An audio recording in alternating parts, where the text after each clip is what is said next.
Good evening. Tonight is a special night for me. I apologize for imposing upon you with a relatively lengthy patter, but I've been working for the last 9 years on a single poem, very short poem, one poem. And through a process of encipherment, in the same way you might translate a text into semaphore or Morse code, I've been trying to figure out how to write a poem in such a way that I could actually translate it into a sequence of genetic nucleotides.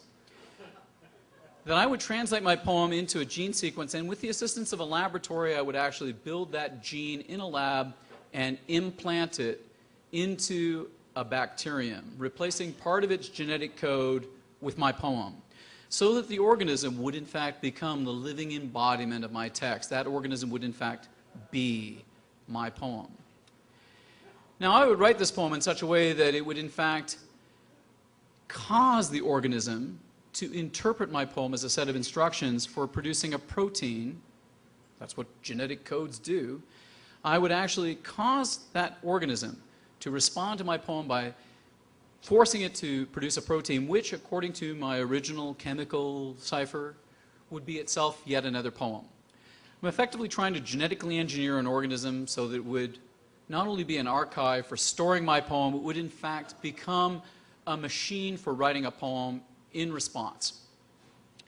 Now, the punchline to this particular joke is that in fact the organism I've selected for this particular project is a bacterium called Xenotext radiodurans, a very old organism, a bacterium that is capable of repairing its own genome so quickly that it does not evolve. It is in fact the way it was when it first appeared on the planet billions of years ago. It has not changed significantly because it is capable of repairing its own genome.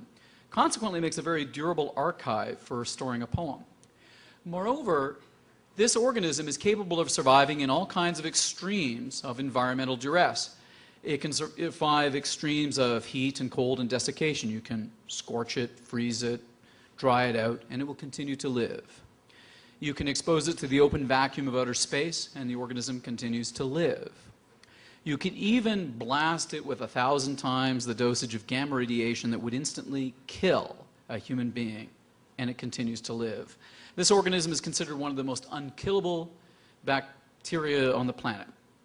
Now, by storing a poem within this particular organism, I would effectively be writing a book that, except perhaps for the Pioneer probes or the Voyager probes, would be one of the few human artifacts to outlast terrestrial civilization, and it could be a book that would be on the planet Earth when the sun explodes.